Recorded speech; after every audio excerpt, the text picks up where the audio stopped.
das vendas que o Fortaleza está tendo com alguns atletas. Atletas que não estão sendo tão utilizados pelo técnico, por opção, como é o caso do Kevin, por mais que não gere aquela receita que a gente já discutiu ontem, que a valorização poderia ter sido maior, mas de qualquer modo está gerando uma receita e pode dar uma movimentada nos caixas do clube, né? Pode ser um aspecto também positivo nesse momento difícil que o time vive, principalmente no cenário econômico.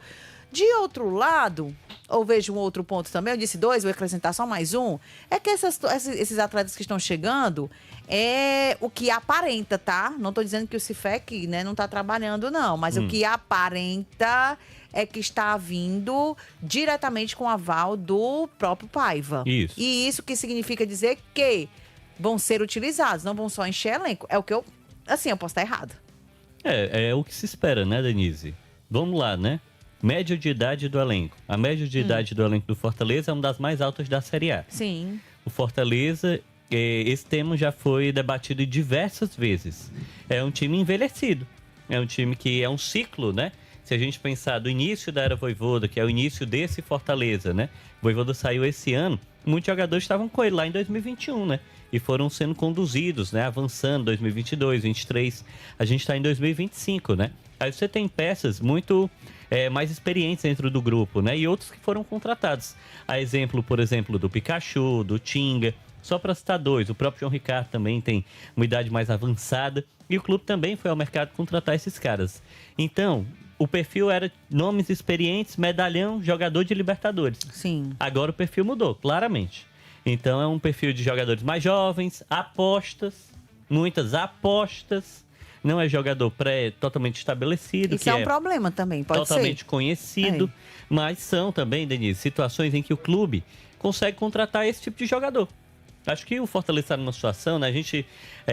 A gente olha com preocupação porque a gente acompanha de perto. Avalie quem olha de longe, Denise. O Caboclo olha assim na tabela de jogos, 18 jogos, 1 vitória. Demitiu o Vojvoda, afastou 6 jogadores. Não é tão simples trazer ou convencer alguém a jogar nesse time. O time está numa espiral muito ruim de resultados. Aí esse é um aspecto muito importante de ser ressaltado, né? Às vezes o jogador que está sendo contratado é o que o clube consegue contratar. Porque a condição de contratação anterior, ela muda. Os empresários olham de outra forma, o mercado dá sinais de que, poxa, o cara foi para lá, em 4 meses ele foi afastado. Outros jogadores eram titulares, saíram também. Então tem toda essa sinalização, né? Como os jogadores convencem uns aos outros aí, às vezes eles também têm esse tipo de negócio. Para mim esse é um aspecto muito evidente. Fortaleza mudou o perfil de contratação? Mudou. Agora tem um perfil diferente, né? Tá trazendo jogadores mais jovens e etc. Aí você citou, com a aval do Renato Paiva, desde o início. Os caras que o Fortaleza anunciou, todos ele anuncia alegando que o aval é do Renato Paiva. E ontem eu tive até a oportunidade de conversar com muita gente do clube para tentar entender esse tipo de negociação e eles falaram o seguinte: a janela vai fechar. A aposta é o Renato Paiva. Então é mais fácil você contratar alguém que o técnico quer. Você pode buscar jogadores, o Cifec segue trabalhando, todo mundo segue buscando, mas se ele é o técnico e você não tem mais margem para mudar, a mudança que tem que acontecer é agora. De terça-feira a janela fecha. Não vai entrar mais ninguém, Denise. Então, se o técnico é o Renato Paiva, eles olharam para o Renato Paiva e falaram quem você indica, quais são os jogadores que a gente pode contar, como é que a gente faz esse alinhamento, né? Porque aí é departamento de futebol e técnico. Não é apenas o Renato Paiva, né? Até porque, certamente, o Renato Paiva pediu jogadores que o clube não conseguiu. Danilo Barbosa é um exemplo. O Renato Paiva queria a contratação dele. O Rezende também. Ah, não, o Rezende não quis, né? Não, o Rezende não quis, o Danilo Barbosa não quis. São jogadores que o Paiva pediu. Então, nem sempre você vai atender completamente o treinador. Mas o Fortaleza escolheu apostar nisso, né? Aí é uma decisão do clube. E isso blinda também o departamento de futebol. O departamento de futebol foi muito alvo de críticas. Agora é como se a responsabilidade também tivesse um pouco no treinador. Sim. Será que é a melhor conduta? Eu acho que um pouco não, viu, Alexandre e Daniel? Eu acho que a responsabilidade vai aumentar ainda mais para o treinador com essa atitude assim, hein? Se ele tem jogadores que ele indicou e o Fortaleza foi lá, fez o esforço. E tô fazendo o que tu quer. E contratou esses jogadores, realmente não tem tanta desculpa assim pro Renato Paiva dizer, eu não conheço esse elenco, eu não conheço os jogadores, foi um elenco montado por um outro treinador. Não, agora ele tem peças. Agora, são muitas? Ainda não, Denise. São algumas peças que estão chegando.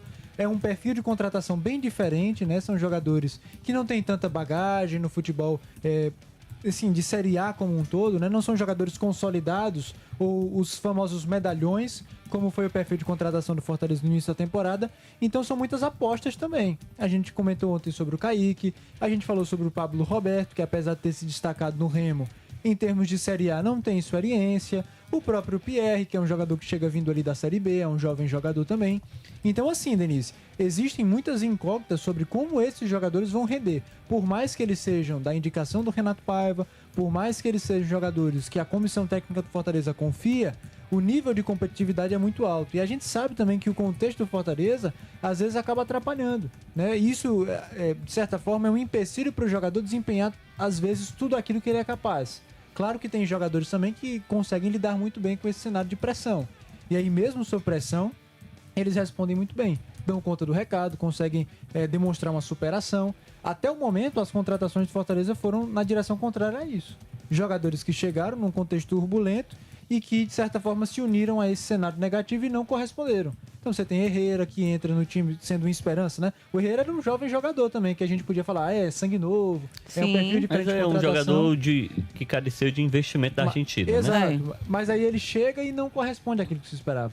Barreiro já é um jogador um pouco mais experiente, conhecido no cenário sul-americano, atuava no River Plate, mas dentro de campo também não correspondeu. Matheus Pereira talvez tenha sido o único que correspondeu, né? Resta saber se essas outras contratações, sob a indicação do Renato Paiva, ele já pensa assim, puxa, eu vou utilizar realmente esse jogador. Por exemplo, o Pablo Roberto foi um jogador que chegou com a aprovação dele, Que não né? foi, eu não gostei, não. Mas o que eu ia dizer, chamar a atenção, mesmo com poucos treinamentos, ele já foi colocado como titular. Pois é. No primeiro jogo. Não, dele. o recado é esse. O né? recado Chegou, vestiu a camisa, acabou, se vai pra Quando se jogo. afasta aqueles atletas, Isso. Denise, e eram jogadores que estavam jogando, né? Zé Wellington, Martinez, Davidson, e ele tem essa decisão que foi do Renato Paiva, ele tá trazendo os caras que o Fortaleza conseguir da confiança dele e ele vai colocar Agora para eu vou jogar. dar o meu jeito, E né? aí, o que é o recado claro, né? O Fortaleza está buscando gente que quer utilizar o Fortaleza como prova de vida também. Sim. Os caras chegam aqui e num momento em que você tinha um elenco mais acomodado, até um elenco, né, que teve em algum momento da temporada, se perdeu o elo, elenco e arquibancada, Sim. tá chegando gente, né, que é com desconfiança, é aposta, mas é o cara que diz, eu tava no Volta Redonda na Série B e eu tô agora na primeira divisão, tenho que aproveitar essa oportunidade. Da mesma forma, o Pablo Roberto, cara que tava no Remo, foi especulado no Corinthians, não veio para a Série A do Campeonato Brasileiro, estava em um time mediano de Portugal. Poxa, eu vou jogar a primeira divisão, o cara quer que eu jogue, eu vou ser titular. Então o Fortaleza realmente aposta todas as fichas nisso, né? Às vezes até a mudança anímica passa por isso. Se isso é suficiente, aí é outra discussão. É outro babado. É outro debate. E tem que vir pra fazer, vestir a camisa. Gente, essas novidades aí, a gente volta a falar já mais sobre o Tricolor do PC.